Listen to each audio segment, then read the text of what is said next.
Hello friends, welcome. Operation research की series में आज हम लोग एक नया चैप्टर स्टार्ट करने जा रहे हैं जिसका नाम है ट्रांसपोर्टेशन प्रॉब्लम। ट्रांसपोर्टेशन प्रॉब्लम जो है एलपीपी का सब क्लास होता है। हम लोग एलपीपीज को अपने पिछले सारे वीडियोस में डिस्कस कर चुके हैं, तो हम लोग जानते हैं कि एलपीपीज के प्रॉब्लम को किस तरीके से सॉल्व किया जाता है। तो ट्रांसपोर्टेशन प्रॉब्लम जो है इसी का एक सब क्लास होता है।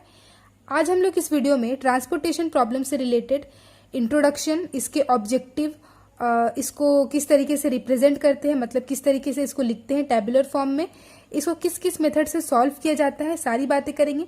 तो शुरू करने से पहले फ्रेंड्स, अगर आप लोगों ने मेरे चैनल को सब्सक्राइब नहीं किया तो मेरे चैनल को सब्सक्राइब कर दीजिए। अगर वीडियो अच्छा लगा तो वीडियो को लाइक कर दीजिए और वीडियो को एंड तक देखिए। तो चलिए स्टार्ट करते हैं। तो फ्रेंड्स, ट्रांसपोर्टेशन का जो प्रॉब्लम होता है वो एक टेबुलर फॉर्म में दिया हुआ रहता है। इस तरह के टेबल होते हैं। इसमें जो हमारे पास कुछ ओरिजिन रहता है और कुछ डेस्टिनेशन रहता है। देखिए मैंने लिखा है 1 से लेकर के एम ओरिजिन है और एन डेस्टिनेशन है, जिसमें ओरिजिन मतलब सोर्स हो गया, सोर्स टू डेस्टिनेशन है हमारा एम और एन। इसके साथ ही हमारे पास देखिए यहाँ पे कुछ डिमांड दिए हुए हैं B1, B2, B3, जिसको हम लोग ने डिमांड को B से डिनोट किया है, और सप्लाई दिया हुआ है हमारे पास लास्ट कॉलम में A1, A2, A3 से लेकर के AM तक। तो डिमांड और सप्लाई तो हम लोग के पास है, और ये हमारे पास जो अंदर में कॉलम है जिसमें हमारे पास X11 और C11 के साथ लिखा हुआ है, तो ये जो C11 है वो है हमारा कॉस्ट ऑफ ट्रांसपोर्टिंग। मतलब C11 हमारा कॉस्ट है। किसका कॉस्ट है? ओरिजिन से डेस्टिनेशन का। कौन सा ओरिजिन का? यूनिट कॉस्ट है ये। फर्स्ट ओरिजिन यानी कि ये जो C11 है तो फर्स्ट टू फर्स्ट, मतलब फर्स्ट ओरिजिन से फर्स्ट डेस्टिनेशन तक का। इसी तरीके से अगर C23 देखा जाए तो ये भी हमारा जो है कॉस्ट है, यूनिट कॉस्ट किसका? जो है सेकंड ओरिजिन है जो उसका, और थर्ड डेस्टिनेशन का। तो देखिए यहाँ पे हमने लिखा है कि CIJ जो है वो cost of transporting 1 unit of the product from ith origin to jth destination. तो CIJ तो हम लोग को समझ में आ गया, कॉस्ट है। इसके साथ हमारे पास XIJ भी है। तो XIJ क्या है? हमारा क्वांटिटी ऑफ ट्रांसपोर्टेड है। मतलब XIJ है quantity transported from ith origin to jth destination. हमारा कितना क्वांटिटी जो है इसमें है। तो हमारे पास जो क्वेश्चन में रहेगा वो इसी तरीके से कुछ ओरिजिन और कुछ डेस्टिनेशन रहेगा, सोर्स और डेस्टिनेशन। हमारे पास सप्लाई दिया हुआ रहेगा और डिमांड दिया हुआ रहेगा। तो इस तरह की प्रॉब्लम को हम लोग बोलते हैं ट्रांसपोर्टेशन प्रॉब्लम। फ्रेंड्स, हमारा जो ऑब्जेक्टिव है ट्रांसपोर्टेशन प्रॉब्लम का वो है is to transport various quantities. तो ऑब्जेक्टिव क्या है? ट्रांसपोर्ट करना वेरियस क्वांटिटीज को। क्वांटिटी क्या है हमारे पास? XIJ। मतलब XIJ का जो वैल्यू है, XIJ के वैल्यू को ट्रांसपोर्ट करना है। और क्या लिखा है? That are initially stored at various origin. यहाँ पे देखिए ओरिजिन है, जो ओरिजिन में जो X का वैल्यू है उसको ट्रांसपोर्ट करना है ओरिजिन से डिफरेंट डेस्टिनेशन में। ठीक है, हम लोगों को जो है ओरिजिन से डेस्टिनेशन में क्वांटिटी को ट्रांसपोर्ट करना है in such a way that the transportation cost is minimum. मतलब इस तरीके से हम लोग को वैल्यूज को, मतलब है क्वांटिटी को ट्रांसपोर्ट करना है ओरिजिन से डेस्टिनेशन में कि हमारा जो कॉस्ट है ट्रांसपोर्टेशन कॉस्ट वो मिनिमम रहे। तो इस तरह के प्रॉब्लम को ही हम लोग बोलते हैं ट्रांसपोर्टेशन प्रॉब्लम। अब हम लोग देखते हैं कि ट्रांसपोर्टेशन प्रॉब्लम जो है कितने टाइप के होते हैं। तो फ्रेंड्स, ट्रांसपोर्टेशन प्रॉब्लम जो है 2 टाइप के होते हैं, एक बैलेंस ट्रांसपोर्टेशन प्रॉब्लम और दूसरा अनबैलेंस ट्रांसपोर्टेशन प्रॉब्लम। तो फ्रेंड्स देखिए, ट्रांसपोर्टेशन प्रॉब्लम हमारे पास 2 टाइप का होता है, एक अनबैलेंस ट्रांसपोर्टेशन प्रॉब्लम और दूसरा balance transportation problem. Unbalance transportation problem भी 2 टाइप का होता है, जिसमें हमारा डिमांड ग्रेटर देन सप्लाई होता है और दूसरा डिमांड लेस देन सप्लाई। और बैलेंस मतलब डिमांड इक्वल टू सप्लाई। तो डिमांड इक्वल टू सप्लाई, इसका मतलब देखिए हमारे पास जो डिमांड है B1 से लेकर के BN तक, और जो सप्लाई है हमारा A1 से लेकर के AM तक। तो हमारे पास सप्लाई का मतलब समेशन करेंगे तो sigma AI equal to demand मतलब सिग्मा BJ। तो दोनों इक्वल हो जाएगा, तो उसको हम लोग बोलेंगे बैलेंस ट्रांसपोर्टेशन प्रॉब्लम। तो यहाँ पे क्या लिखेंगे? समेशन AI और इक्वल टू हो जाएगा समेशन BJ। तो डिमांड इक्वल टू सप्लाई हो गया। अब यहाँ पे देखिए, यहाँ पे जो है डिमांड क्या है? BJ, सिग्मा लगा दिया इसमें।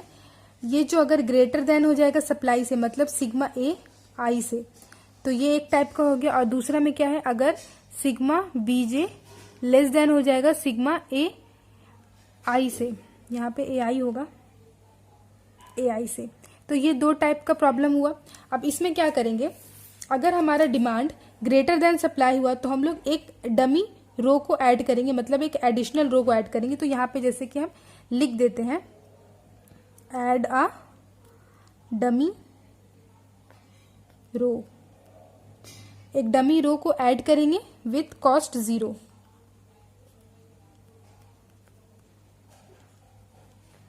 एंड सप्लाई यानी कि कैपेसिटी जो होगा उसका, सप्लाई यानी कि कैपेसिटी इक्वल टू हो जाएगा, equals to demand minus supply, क्योंकि डिमांड हमारा ज़्यादा है, डिमांड ग्रेटर देन है, तो डिमांड माइनस सप्लाई।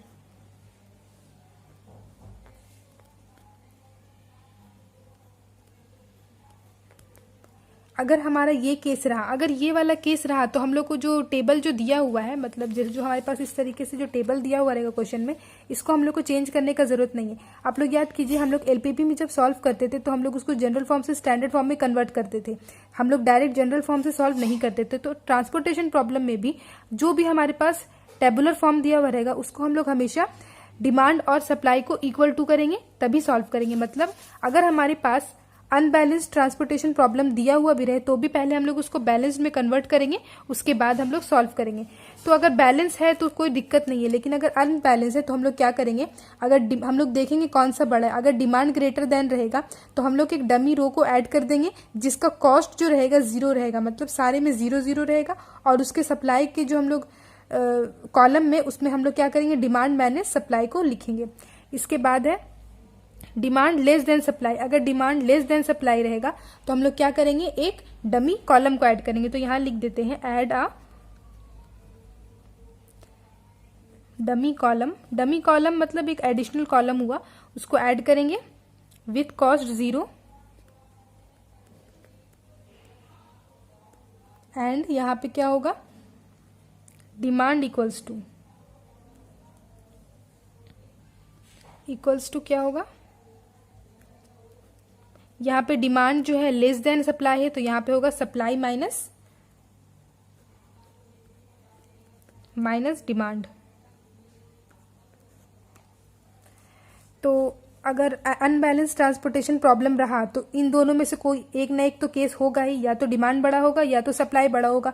तो अगर डिमांड बड़ा रहा तो ऐड करेंगे एक रो को, और अगर सप्लाई बड़ा रहा तो हम लोग एक डमी कॉलम को ऐड करेंगे जिसका कॉस्ट जो है 0 रहेगा। और हम लोग इसी तरीके से सप्लाई के कॉलम में यहाँ पे डिमांड माइनस सप्लाई लिखेंगे, और इधर इसमें अगर हम लोग, क्योंकि हम लोग सप्लाई मतलब हम लोग क्या कर रहे हैं, कॉलम को ऐड कर रहे हैं, तो उसमें हम लोग सप्लाई माइनस डिमांड कर देंगे डिमांड में। तो एक देख लेते हैं इसको। तो फ्रेंड्स देखिए, हमारे पास जो है अब ये ट्रांसपोर्टेशन टेबल दिया हुआ है जिसमें हम लोग अब देखेंगे डिमांड और सप्लाई क्या है। तो देखिए इस वाले टेबल में हम लोग अगर डिमांड निकालें तो हम लोग डिमांड को सबको ऐड करेंगे 5, 10 + 50 + 30 + 20, तो ये आ जाएगा हमारा डिमांड जो है 110। और इस तरीके से हम लोग सप्लाई को सबको ऐड करेंगे तो सप्लाई आएगा हम लोगों के पास 30 + 40 + 20 + 10, ये आएगा हमारे पास 100। तो देखिए हमारे पास डिमांड जो है 110 है और सप्लाई जो है 100 है। इसका मतलब डिमांड जो है ग्रेटर देन सप्लाई है, तो हम लोग क्या करना पड़ेगा, add a dummy row with cost 0। तो देखिए हमने क्या किया, हमने एक रो को ऐड किया है जो हमारे पास जैसे टेबल दिया हुआ था उसी तरीके से ये टेबल है, सप्लाई का कॉलम मतलब यहाँ पर है, और हमारे पास डिमांड का रो जो है एक नीचे आ गया क्योंकि हम लोगों को एक डमी रो ऐड करना है। तो ये मान लीजिए O4 तक था, तो O5 हमने एक डमी रो ऐड किया, और हमने जैसे यहाँ पे लिखा था विथ कॉस्ट 0, तो यहाँ पे अब हम लोग लिख देंगे O5 में सारा 0, तो ये सारा इसका कॉस्ट जो है 0 हो जाएगा। तो देखिए O5 में हमने सारा 0 कर दिया है। इसके बाद हम लोग क्या करेंगे, सप्लाई लिखेंगे जैसे हमारे पास है 30, 40, 20 और 10, और डिमांड भी लिख देंगे हमारे पास 10, 50, 30 और 20। अब हम लोग के पास देखिए हमने D4 तक का तो अपना डिमांड को फिलअप कर दिया है, और सप्लाई में देखिए हमारा ये वाला जो है एक बच गया है, हम लोग इसको कैसे फिलअप करेंगे। तो यहाँ पे हमने लिखा हुआ है देखिए with cost 0 and supply equals to demand minus supply. इसका मतलब सप्लाई इक्वल्स टू क्या होगा, डिमांड माइनस सप्लाई। डिमांड है हमारे पास 110 और सप्लाई है हमारे पास 100, तो डिमांड माइनस सप्लाई करेंगे तो 10, यहाँ पे हम लोग लिख देंगे 10। इसी तरीके से इस टेबल के लिए भी हम लोग देखेंगे। यहाँ पे देखिए हमारे पास टोटल डिमांड कितना है, 10 + 20 + 30 + 40, तो डिमांड है हमारे पास 100। और यहाँ पे देखिए सप्लाई है हमारे पास 50 + 20 + 10 + 30, तो ये सप्लाई है हमारे पास 110। तो अब देखिए हमारे पास सप्लाई ग्रेटर देन डिमांड है, तो हमारे पास ये वाला केस आया, मतलब डिमांड लेस देन सप्लाई वाला केस। तो क्या करना है हम लोग को एक डमी कॉलम को ऐड करना है। तो देखिए हमारे पास D4 तक का कॉलम था, हमने एक और कॉलम को यहाँ पे ऐड कर लिया है और सप्लाई का कॉलम उसके बाद दिया है। तो यहाँ पे हम लोग इसको लिख देंगे D5, और हम लोग को जानते हैं कॉस्ट 0 देना है, तो सारा में कॉस्ट 0 दे दिए। इसके बाद हम लोग डिमांड और सप्लाई जैसे दिया हुआ है उसको लिख देंगे, यानी कि 10, 20, 30 और 40 है। और इसके बाद इधर में है हमारे पास 50, 20, 10 और 30।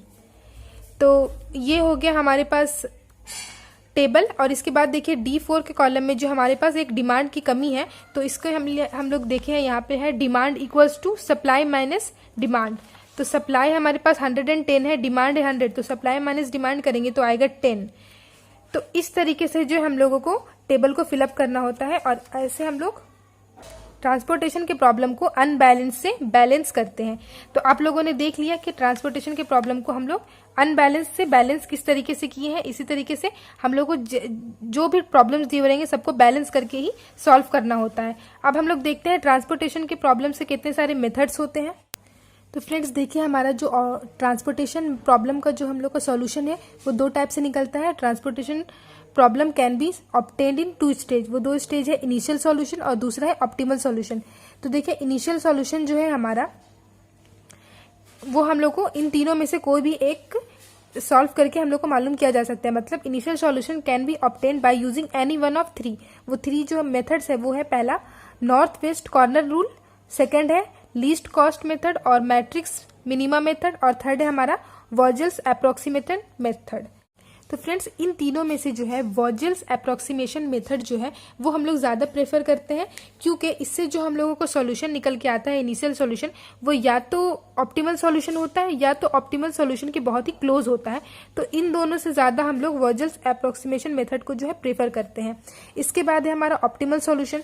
तो ऑप्टिमल सॉल्यूशन जो है उसको भी हम लोग किसी भी 2 मेथड से हम लोग निकाल सकते हैं। मतलब पहला है हमारा मॉडी मेथड, जिसको हम लोग बोलते हैं मॉडिफाइड डिस्ट्रीब्यूशन मेथड, और दूसरा है स्टेपिंग स्टोन मेथड। तो इन दोनों में से हम लोग कोई भी मेथड को यूज करके ऑप्टिमल सॉल्यूशन निकाल सकते हैं, और इन तीनों में से हम लोग कोई भी मेथड को यूज करके इनिशियल बेसिक फिजिबल सॉल्यूशन निकाल सकते हैं। तो ये हो गया हमारा ट्रांसपोर्टेशन मेथड के सॉल्यूशंस। तो फ्रेंड्स आज की वीडियो में जो है हमने ट्रांसपोर्टेशन प्रॉब्लम से रिलेटेड हमने इंफॉर्मेशन पढ़ी है, वो है किस तरह से हम लोग इसको टेबुलर फॉर्म में लिखते हैं, XIJ क्या है, CIJ क्या है, और हम लोग ट्रांसपोर्टेशन प्रॉब्लम को क्यों सॉल्व करते हैं, ऑब्जेक्टिव क्या है। इसके बाद हमने पढ़ा ट्रांसपोर्टेशन प्रॉब्लम के कितने टाइप्स होते हैं, और हम लोग इसको जो बैलेंस से अनबैलेंस में कैसे कन्वर्ट करते हैं, इसको हमने जाना है। यहाँ पे जो अनबैलेंस्ड ट्रांसपोर्टेशन प्रॉब्लम था उसको हमने किस तरीके से बैलेंस में जो है कन्वर्ट किया है। इसके बाद हमने जाना कि हमारा जो सॉल्यूशंस है कितने टाइप के होते हैं, इनिशियल सॉल्यूशन, ऑप्टिमल सॉल्यूशन। तो अब नेक्स्ट वीडियोस में हम लोग इन तीनों मेथड को जो है, और ये हमारे पास जो ऑप्टिमल सॉल्यूशन के जो 2 मेथड्स हैं, इनको एक एक करके जो है हम लोग सॉल्व करेंगे। तो अगर आप लोगों को ये मेरा वीडियो पसंद आया होगा तो मेरे वीडियो को लाइक कर दें। अगर अभी तक मेरे चैनल को सब्सक्राइब नहीं किया है तो मेरे चैनल को सब्सक्राइब कर दें और वीडियो को शेयर कर दें। Thank you so much guys.